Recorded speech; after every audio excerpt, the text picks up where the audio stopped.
What's going on, ladies and gentlemen? My name is Big Fry. You guys know what it is. If you're new here, feel free to hit that subscribe button. If you guys are already subscribed, welcome back.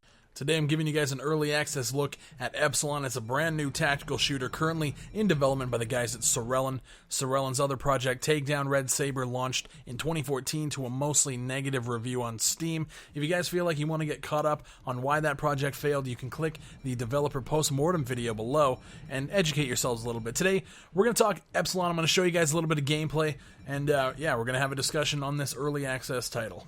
It's to be noted that right when you first start the game, before you even make it to the main menu, they have this screen here. This is the pre-alpha screen showing you the changelog of the latest build. It gives you a warning about how extremely early this is. And you guys are going to see in a sec, it's fucking early. So they only have solo mode right now. We're going to jump in. And as you guys can see, we only have one level to play on right now. This is the Unipole building. So let's jump in. So once you start a mission, you see that it opens up to like this comic book type storytelling, which I actually kind of find refreshing. They're not going for really realistic. The art style is really cool. Once we get into game, you're going to see how this all kind of meshes together. Very impressive. Now, they only have music right now. I kind of feel like this needs voiceovers, you know what I mean? And I'm not sure what they're going to be doing, if they're going to be hiring outside voice actors or what. I'm really curious to see how they're going to tell the story, because right now it just feels bare bones, but it's cool to look at. Once you get into the game, you start with this planning phase. So those guys who were kind of thinking of like Rainbow Six and how it's kind of slow paced, this is slower than that. So essentially what happens is we're attacking this Unipole building, and you can control the cameras, and you can kind of wait for them to pan around and see the enemy. So I see one here. You can click on it. You can mark them just like I did. He has the arrow, and you can see that arrow throughout the entirety of the level from beginning to end. So it's essentially like, where are the enemies? Here they are, mark them, and then go. Once you go, you have a choice between 4 different squad mates. Right now, it doesn't matter. We're really early. You have a bunch of weapons you can choose from: G9 pistols, grenade launchers, tasers. A lot of rifles aren't in there. You only have a choice of one. If you guys know me, it's not about the graphics at all, but I gotta address it. This cel-shaded look is pretty cool. I will say, once they polish it and give everything the proper look, I still think the guns need more cel shading in, comparison to some of the environments. It looks really cool. Very impressed with that. The audio is okay. The gun that you're allowed to use, in this early access test, it just sounds okay. Sounds like it has a little bit of a pop to it. The voiceover work for the enemies is fucking god-awful. I'm assuming that's going to get fixed with time, once they get some funds rolling in and maybe are able to hire a voiceover specialist. I don't know. But for right now, I'm hoping that it's placeholder. As you guys can see, the gameplay is pretty fucking bare bones right now. Am I right? You guys can see in the top right that it does say pre-alpha. So this game is in pre-alpha. It drops on Steam. Bare bones shooter, tactical shooter. You guys are probably thinking this is another H-hour. You guys are probably expecting me to maybe go in a little bit. And I gotta say that I'm not fucking impressed with these games going to early access in pre-alpha states. And the bigger underlying issue is Steam, right? Steam doesn't have any fucking guidelines for any of this stuff. So one developer looks at early access as a chance to put a pre-alpha on there to get some funds to create the rest of the game. Another developer might look at this as a chance to get some final tweaks out, get people to, hey, buy the game. We're going to go into this early access phase, and then the game's going to be coming out in a couple months. It's a fucking discrepancy between some developers and others. It's very strange to see this phenomenon going on in early access. And like I said, the underlying issue is Steam. Steam isn't stepping up and laying down some guidelines, because gamers look at early access different than this developer does, than this developer does, than this developer does, and it potentially leaves people disappointed when we see pre-alphas. And it's weird because some gamers, like me, look at early access as a chance to essentially between your beta phase and your release. So you have the game, the core features in, you need some tweaks if guns aren't balanced correctly, if you need, maybe to change some of the animations, and you're good. Like, you have the game fucking near there. You're on the final lap, right? And you just need some people to come in, potentially stress test the servers. That's what I feel early access is. That's what I feel. Some people think early access is like, I can draw a fucking stick figure on a Photoshop file, make it move in Unreal or something, I don't know, and just throw it out there.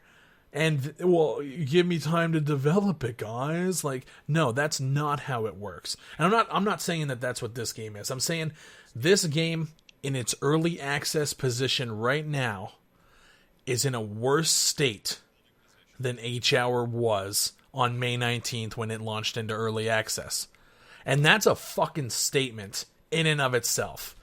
That H-Hour was doing better than something else on Steam. What the fuck? What is happening, dude? But let me tell you, there are some things that Sorellen is doing right.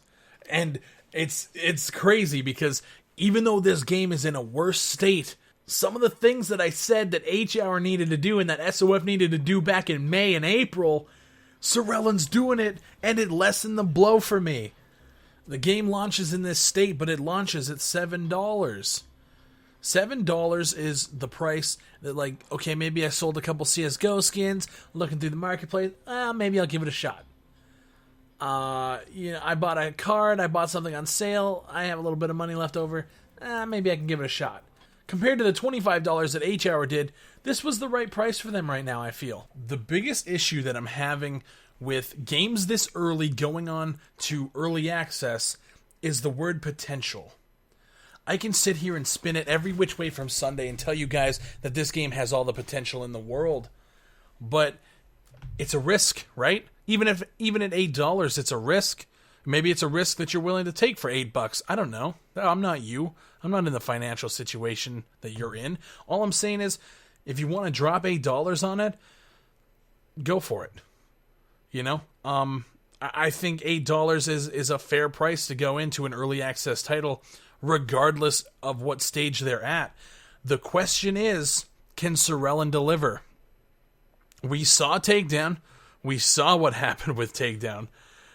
Can it happen again? Sure. Naturally. Of course it could happen again. Will it happen? I don't know. But what I can say is, from what I played, it is in a worse state than H-Hour, but it has potential. Like I said, H-Hour always did. Right? I always said H-Hour had potential. The only problem with it was the people backing it. I have a little bit more faith in Sorellen. Not much, based on, past history and stuff, but I'm willing to give them a shot. So far they're doing right by the community in the sense of anybody who backed Takedown gets this game for free. That's pretty cool in my books. The fact that you're willing to, A, admit the mistakes in that video that you dropped a while ago, and then to give us this for free as, I guess, a sort of reconciliation or an apology for letting it go down like that. Very cool in my books. And I always said, even though it failed, we're talking Takedown here, even though Takedown failed, Sorellen was always fair to their community. They always gave us behind-the-scenes looks. They always engaged. And that's why I feel like I can't give them the same type of shit that I did SOF. SOF went black for, 8-10 months and then came out of the woodworks and dropped what they dropped. Sorellen never ever did that. We saw what it was, and then, with the publisher and stuff that went down with Takedown, that's a whole other story for a whole other day. All I'm saying is, if Sorellen can keep up that PR and keep up that community engagement, which they already are on their community forums on Steam, I'm feeling okay with this. In 4 months, I'm probably going to do an update video. I'm not going to do any coverage of this. It's too early. This is my coverage right now. It's too early, but in 4 or 5 months, I am going to be dropping an update video. And if in that update video, nothing has changed, well, then you're going to hear it. You're going to hear true to form Big Fry TV the same way you guys have heard it. Right now, I don't, it's weird, dude. It's a weird feeling I'm having. I just want to see where this is going to go. I see potential. Am I going to recommend it to you? No, I'm not going to recommend it to you. I'm not going to tell you not to buy it either. I'm going to say take a look at the past. Take a look at everything. I understand either way. If you guys are done with Sorellen because of what happened with Takedown, I get it. I can't. Other times I will tell you to either buy it or don't, and here's the reasons A, B, or C. This one is weird. It's a weird feeling, man. But I just want to see where this goes. If you guys made it to the end of the video, let me know. Use the keyword Epsilon in your comment. That lets me know that you guys made it, sat through this fucking god-awful rant. Let me know what you guys think of this game. Let me know what you're thinking about Sorellen and Epsilon and the state of tactical shooters. Let's get a conversation going below. You guys can get me on Twitter at BigFryTV. You can follow me on Twitch, twitch.tv/BigFryTV. And I'll see you guys on the next one.